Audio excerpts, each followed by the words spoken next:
Hei, mä oon Kirsikka ja mä oon 500 000 pääomaa blokkari. Mä blokkaan harrastukseksi säästämisestä, sijoittamisesta ja taloudellisesta riippumattomuudesta. Tällä kertaa mä ajattelen, että mä mietin, että miten mä pystyn saavuttamaan taloudellisen riippumattomuuden. Että miten mä muistin koko ajan sen mun tavoitteen. Että mä pystyn saavuttamaan sen, mitä mä tavoittelin. Että moni saattaa tavoitella tai miettiä, että olisipa taloudellinen riippumattomuus kiva juttu, mutta sitten saattaa olla kuitenkin, että se ihan se fokus, että mitä siinä tavoitellaan, niin sitten uupuu siitä matkalta. Ja sitten ei pystytäkään saavuttamaan sitä, mitä halutaan saavuttaa. Mä ajattelin silloin, kun mä menin opiskelemaan, niin mulla ei ollut oikeastaan semmoista vaihtoehtoa, niin kuin, että taloudellinen riippumattomuus. Mä ajattelin hyvin perinteisesti, että mä menen opiskelemaan, mä valmistun, mä menen töihin ja töissä oloa on niin kauan, kunnes mä jään eläkkeelle. Ja sitten varmaan se kaikista, mikä siihen voisi liittyä tämmöiseen rahan säästämiseen, niin liittyi tuossa mun aikaisemmassakin ajattelumallissa, niin oli se, että varmaan, että sit siinä työura-aikana säästää jonkunnäköistä roposta sinne eläkeikään. Että jotakin vaikka tyylin suhteutettuna 200 € kuussa voisi saada ylimääräistä niistä omasta varallisuudesta. Että jonkunnäköinen niin kuin pieni pesämuna varmaan, niin se kuului siihen mun perinteiseen ajattelumalliin. No sitten mä valmistuin arkkitehdiksi ja mä menin töihin ja mä olin tosi innoissaan. Ja mä ajattelin siis tällä mun perinteisellä logiikalla, että tässä sitä nyt ollaan sitten loppuun asti, että ihan eläkeikään asti tehdään näitä hommia. Ja mä tykkäsin tosi paljon töissä olla, mä halusin olla tosi tehokas, mä halusin olla paras ja mä halusin tehdä asiat niin kuin nopeasti. Ja mä halusin myöskin edetä. Ensimmäinen työpaikka oli tosi mukava työpaikka. Mutta sitten mä hoksasin, että mä halusin niinku vaihtaa ihan vaan sen toimenkuvan takia. Että siinä ei ollut mitään niinku vikaa eikä semmoista, mutta mä ajattelin niinku laajentaa. Mä menin sitten seuraavaan työpaikkaan, vaihoin työpaikkaa, tykkäsin sielläkin olla. Ja taas mulla tuli sitten ihan se sama, että mietin, että no vielähän mä voisin tähän jotain lisää ottaa. Mä olin kuitenkin aika kunnianhimoinen ja halusin koko ajan lisää. Sitten mä ajattelin siinä vaiheessa, että mä haluan itselleni alaisia. Ja se oli niinku se mun tavoite. Vaihoin sitten taas työpaikkaa ja sain itselleni alaisia ja sain siellä seuraavassa työpaikassa vielä lisääkin siihen alkuperäiseen pestiin niitä alaisia, mitä mä niin havittelin, että se olisi sitten mukavaa homma. Se oli mukavaa homma. Työelämässä sinänsä ei ollut yhtään mitään niin kuin vikaa eikä semmoista. Ja sen takia mä en oikein tiedä, että minkä takia mä rupesin sitten miettimään kuitenkin kokonaisuutena erillä lailla. Et sitten kun mä olin niinku aina edennyt siihen ja saavuttanut aina sen, mitä mä halusin, kun mulla oli kuitenkin aika lailla semmoisena fokuksena ja selkeä, että mitä mä haluan, niin sitä mä tavoittelin ja sitten mä aina niinku opin, että no sit kun mä tavoittelen, niin mä saan sen. No sitten kun sitä oli sinne 10 vuotta, 7 vuotta, montakohan vuotta sinne olisi sitten pyörinyt, niin rupesi tulemaan sitten semmoinen, että no mitä sitten seuraavaksi, että mikä se juttu on, että tässäkö sitä nyt ollaan sitten 60-vuotiaaseen ja eläkkeelle mennessä. Ja siinä vaiheessa sitten kaverit alkoi perustamaan perheitä ja heillä oli hyvin tämmöinen perinteinen näkemys siihen, että millä lailla ne niin kuin yhdistää sen työelämän ja sitten taas sen perhe-elämän. Et se oli kuitenkin tämmöinen hyvin urasuuntautunut se näkemys, mikä oli varmaan minullakin ehkä päässä jollakin logiikalla, että jos vaikka haluaa lapsia, niin ne lapset voi tehdä ihan hyvin niin, että lapsia hoitaa kotona vuoden ja sitten niin lapset laittaa hoitoon ja itse jatkaa siinä sitten sitä ihan samasta työuraa eteenpäin. Ja sen jotenkin itsekin ajattelen, että se on niin kuin hieno juttu ja onnistumista, että onpa vauhtsivaa, mutta sitten mä rupesin jotenkin ihan oikeasti miettimään, että no mitä mä haluan.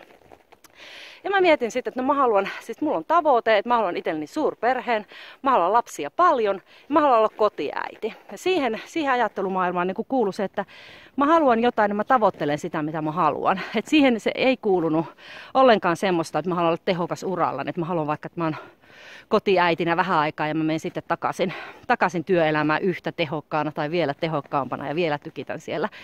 Et mä halusin sitten, että mulla ei enää niinku oikeastaan löytynyt siihen työelämään sitten semmoista, että mä saisin siitä niinku sitä boostia, vaan mun tavoite oli, että mä haluan niinku säästää ja sijoittaa sitä varten, että mä saan itselleni taloudellisesti turvatun kotiäitiarjen.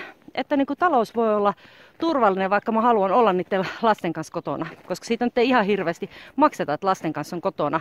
Vaikka tähän on pakko sanoa huomautukseksi, että Suomessa on aivan loistava, että yleensä siis on kotihoidon tukia ja näitä, että siitä sentään niin kuin maksetaan, että lapsen kanssa haluaa olla kotona, koska itse ajattelen jotenkin niin, että kyllä se kuitenkin niin kuin jokaisen vanhemman pitää itse miettiä se tulo, mistä saa mistä saa sen tulon, vaikka lapsia onkin, että jotenkin itse näen, että se ei pitäisi olla niin yhteiskunnan, että yhteiskunta huolehtii ja yhteiskunta katsoo sen, vaan pitäisi jokaisella olla sen verran taloudellista järkeä, että itse laskee sen. Mutta mulla tuli sitten semmoiseksi selkeäksi tavoitteeksi, että mä haluan itselleni lapsia. Siihen liittyy myöskin se, että mä haluan olla lasten kanssa pitkään kotona, mä haluan olla kotiäiti. Siihen liittyy myöskin se taloudellinen tasapaino, että sitten mä pystyn niin kuin taloudellisesti takaamaan lapsilleni sellaisen kivan elämän, että koska mä haluan olla heidän kanssa kotona ja sitä ei hirveästi makseta, niin mä pystyn niin kuin katsomaan sen kokonaisuutena, että se on niin kuin taloudellisesti vakaata. Että talous ei saanut missään vaiheessa niin kuin krakata siinä laskelmassa. Mä rupesin sitten ihan niin kuin vaan säästämään ja sijoittamaan enemmän. Ensin mä pelkästään säästin, mutta sitten kun mä huomasin, että kun mä rupesin sijoittamaan, niin sitä alkoi tulla korkoa korolle ilmiössä. Ensinhän se ei näkynyt yhtään missään, mutta sitten alkoi tulla niin kuin parempia tuloksia. Jotenkin ne laskelmat ja ne tehosti mulla sitä hommaa. Lisäksi mun vaihtoehto on, että vaikka mulla oli siis niin kuin tosi selkeästi se unelma, mitä mä haluan ja mihin mä halusin niin kuin säästää ja sijoittaa sitä rahaa, niin vaikka mä tiesin, että jos mä saavutakaan sitä unelmaa, niin se säästetty ja sijoitettu rahaa, mitä mä niin kuin siellä koko ajan pyöritin, niin se ei ole pois minulta, vaikka se unelma ei toteudukaan. Et itselleni mä joka tapauksessa säästin ja sijoitin. Vaikka mä en olisi saanut lapsia, mä en olisi saanut suurperhettä, niin se ei ollut mitenkään semmoinen, että se on nyt pois, vaikka että mä koin, että kun se on nyt pois tästä päivittäistä kulutuksesta, että se on niin kuin negatiivista. Vaan minä halusin, koska minulla oli niin iso unelma, että minä haluan olla taloudellisesti riippumaton kotiäiti, niin se motivaatio siihen oli niin suunnattoman suuri, että mä sain ihan huikeita saavutuksia pelkästään sillä, kun mä en kokenut, että se on niin kuin mikään uhraus tai mikään mistään pois. Vaan se oli ihan mun normaali elämää, jossa mulla oli tavoite ja mä halusin sitä tavoitetta niin kovasti, että mä vaan niin kuin kerrytin koko ajan sitä varallisuutta.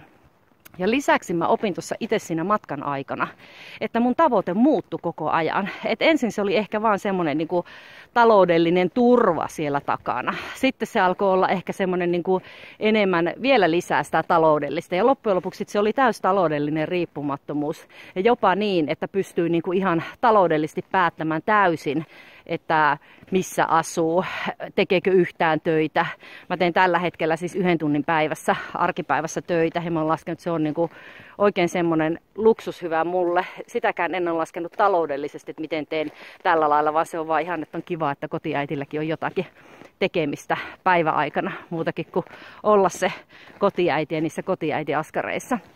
Mutta mä väitän, että mä saavutin taloudellisen riippumattomuuden motivaation sille matkalle, mitä mä oon nyt tässä tehnyt. Niin just sen takia, että mulla oli niin selkeänä se tavoite ja se määränpää siellä, mitä mä haluan. Plus lisäpointtina, mä olin koko ajan miettinyt, että jos mä niin kuin mählin tämän ja mä en saavuta sitä tavoitetta, kun voi olla, että ihminen ei saa lapsia tai ei vaan niin kuin, ei saa sitä tavoitetta, se voi olla ihan mikä tahansa se jokaisen oma tavoite, mitä on, niin se rahasumma, mikä siellä kuitenkin kasvaa, se varallisuus, niin se on koko ajan minulle itselle päin. Että mähän voin jopa sitä tavoitetta välillä muuttaakin, ja sekään ei niin kuin ole mitenkään pois minulta, kun se on siinä samassa varallisuudessa, sillä pystyy tekemään, se antaa vapautta näille muutoksille. Että tämmöisiä mietteitä tällä kertaa. Moi moi!